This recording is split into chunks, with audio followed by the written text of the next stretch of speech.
How's it going today, guys? Welcome to V's Knees. I'm V, and these are my knees. They're under the table. Also, we have somebody visiting us today. It's going to be Little V. Hey, He's how great. are you?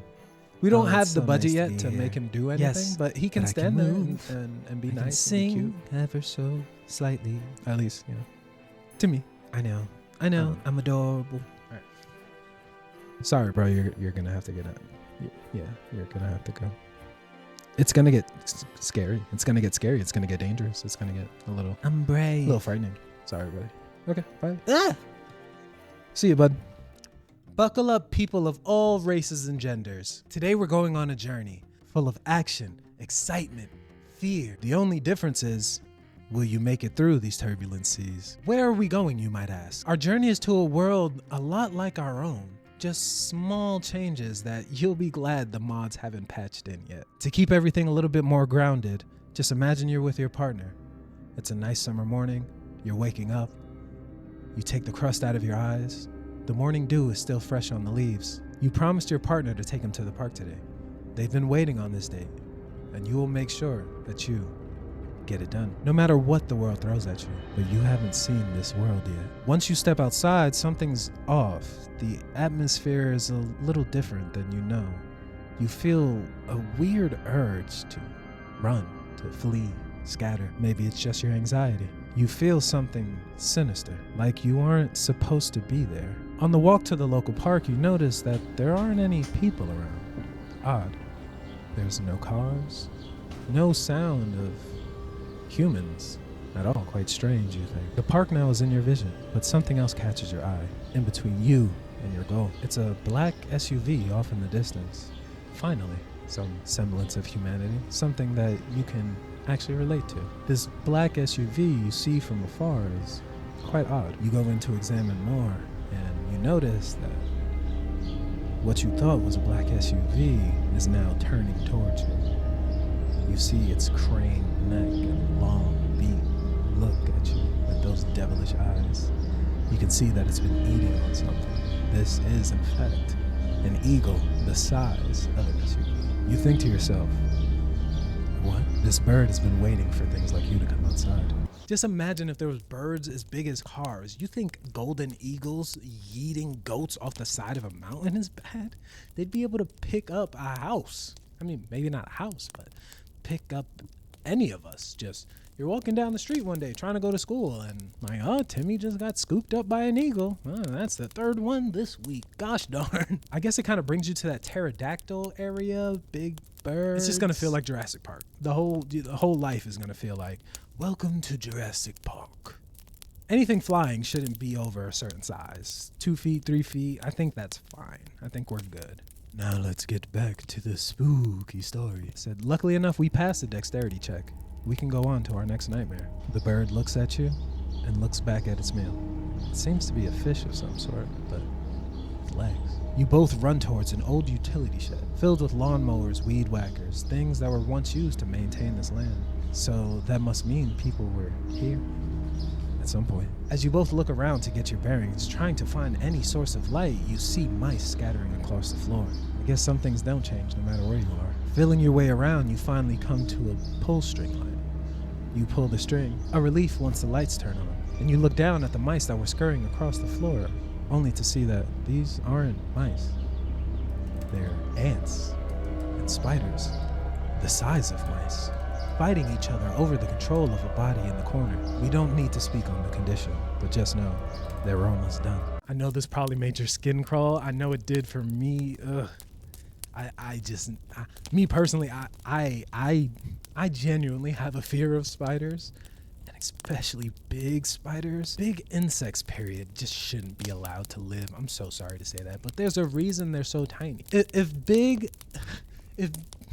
ants came today, we'd be extinct the same day. Roll the dice. You pass the stealth check.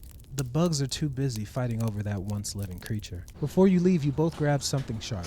A machete, a pair of clippers. Under-equipped for what's to come, but it gives you a little bit of peace of mind. You find a clearing with what seems like nothing around, where you finally get a second to talk to each other. What do we do now? How do we get out of this? You both decide that getting home is probably the best course of action.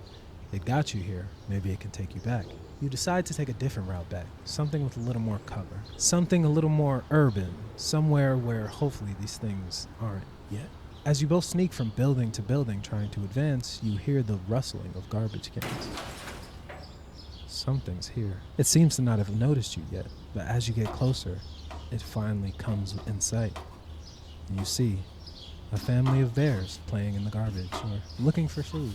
You can't recognize what their intentions are, but you know it's an animal nonetheless. It seems they're just curious. They smell a meal. You both look at each other, thinking, okay, at least the bears are normal here. It seems like you finally caught a break. So you continue on, trying to be as silent as possible. You make a little headway, and the bears are gone. You look around, try to see where they went, but they just disappeared. Did they run away? But you can still hear them. But you can't see them. You hear an occasional tap, tap, tap, tap on the concrete. So they're still around, but where are they? As you continue, the tap gets louder. Tap, tap, tap. Odd. You finally come to a clearing and you look towards a tree line. Okay, I think we can make a run for it. And as you look to your left, you feel breath on your neck. If you didn't get it, the hypothetical is if bears could be invisible. Whatever. I don't think you need to add much to bears to make them terrifying. You just make them be invisible. Like if a grizzly bear had the stealth of a cat, but also you couldn't see it if you were looking right at it. That's kind of what I'm thinking. It's just horrible. It's like the Predator. You're screwed. You're that's it. But dice roll. With the luck of RNG, you pass the animal handling check, but now you're alone. In this mad dash, it seems you went in different directions. Gasping for air behind a shed, your mind starts racing. Where did they go? Are they okay? Did they get caught? In your frenzy of thoughts, a gust of wind blows by your ear, and you hear the words, "Help me. Oh my gosh, they're still alive. Where are you?" Another gust of wind blows by. "I'm by the trees." You turn to see that tree line you spotted earlier. You cautiously go towards the tree line, still looking out for whatever this world has to offer. As you get closer to the tree line, another gust of wind goes by your ear. "I'm by the trees." Okay. You see a giant oak in front of you, standing maybe 40 to 50 feet tall. You go under it. You look up into its canopy. Another gust of wind. "I'm up here." You look up, and you see bodies conforming into the tree, becoming one with the tree. Before you can realize what you're seeing, a branch grabs your leg and starts pulling you towards the tree. To conform with the tree, you will become the tree now. But before that can happen, you feel a tug at your shirt. It's your partner. They get you out, and you both run. This is kind of a combination. What I wrote down on my paper was, what if the wind could insult things in your ear? Which I just thought was kind of funny. What if trees were carnivorous and just kind of made you into them, just absorbed you into the bark kind of thing? But when I was writing it, I was like, I kind of want to make this a little bit serious. So I'm going to have like the trees using the wind. So the wind is kind of like a lure. It's kind of like a siren, how a siren sings and you get tranced, but it takes you to the trees, it takes you to the forest, and now the trees try to pretty much turn you into a tree. Your partner has seemed to pass a strength test. Lucky you. You've made it back home. You've made it to base camp. You've made it back to somewhere familiar. That weird feeling you had before faded. There's no more nervousness. You finally get a piece of calm. You finally can appreciate the person across from you, and you just thank God you're both alive. The obvious thought would be, we went to sleep and woke up here, so you think maybe if we go to sleep again, we'll wake up back home. So you both lay in the bed. The bed has never felt this good.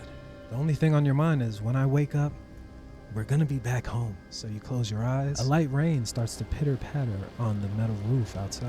Your own natural white noise. As you can feel yourself fading into sleep, the pitter-patter goes away. That's fine. A quick rain. Nothing wrong with that. But you look outside and it's still raining. And that soothing pitter-patter is no more.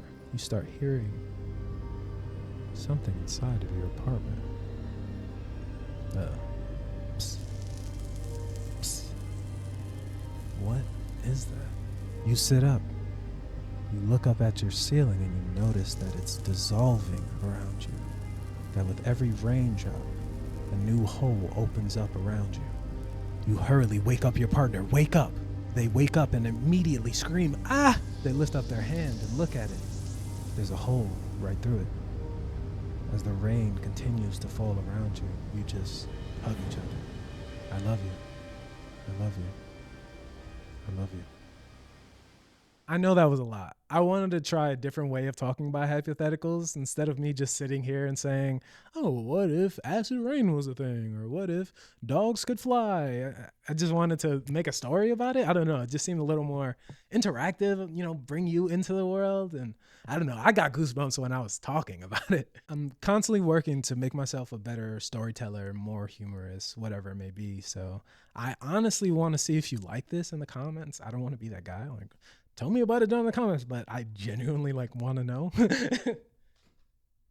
So if you like this, awesome. I'm going to keep doing it. Once again, thank you for using your eyes and ears on my channel. I greatly appreciate it. And come back next week where I make an ass of myself again. Peace.